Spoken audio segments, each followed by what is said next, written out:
நம்மளோட ஏரியாவில் வந்து பிஎஸ்என்எலோட 4G வந்து ட்ரையல் பேசிஸில் வந்து கொடுத்துருக்காங்க. ஸோ அந்த பிஎஸ்என்எலோட ஸ்பீடு எப்படி இருக்குது அப்படிங்கிறத பார்க்க போகிறோம். நல்லா பார்த்துக்கோங்க, பிஎஸ்என்எல் சிம் தான் யூஸ் பண்ணுறோம். அதில் வந்து 4G ட்ரையல் பேசிஸில் வந்து கொடுத்துருக்காங்க. என்ன ட்ரையலுங்கிற அப்படின்னா என்னன்னு கேட்டிங்கன்னா, இப்போ தான் அந்த டவர் வந்து நமக்கு வந்து லொக்கேட் ஆகிருக்கு. அதுக்கான எக்யூப்மெண்ட்டும் பார்த்தீங்கன்னா இப்போ தான் இன்ஸ்டால் பண்ணியிருக்காங்க. ஸோ அதை உங்களுக்கு காமிக்கிறேன் பாருங்கள். ரொம்ப தூரத்தில், வெகு தூரத்தில் ஒரு டவர் தெரியுதா? ஸோ இதுதான் பிஎஸ்என்எலோட டவர். இப்போ தான் வந்து எக்யூப்மெண்ட்லாம் ஃபிட் பண்ணியிருக்காங்க.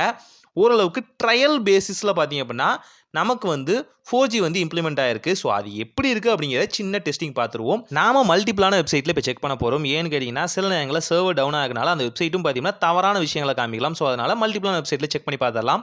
ஃபர்ஸ்ட் ஃபாஸ்ட் அப்படிங்கிற இந்த வெப்சைட்டில் செக் பண்ணி பார்க்கலாம். இது நெட்ஃப்ளிக்ஸோட கொலாபான வெப்சைட் தான். ப்ளஸ் பார்த்தீங்கன்னா நெட்ஃப்ளிக்ஸோட அஃபிஷியலான ஆப் சைட்டில் வந்து இதுவும் வந்து அவைலபிளாக இருக்கும்.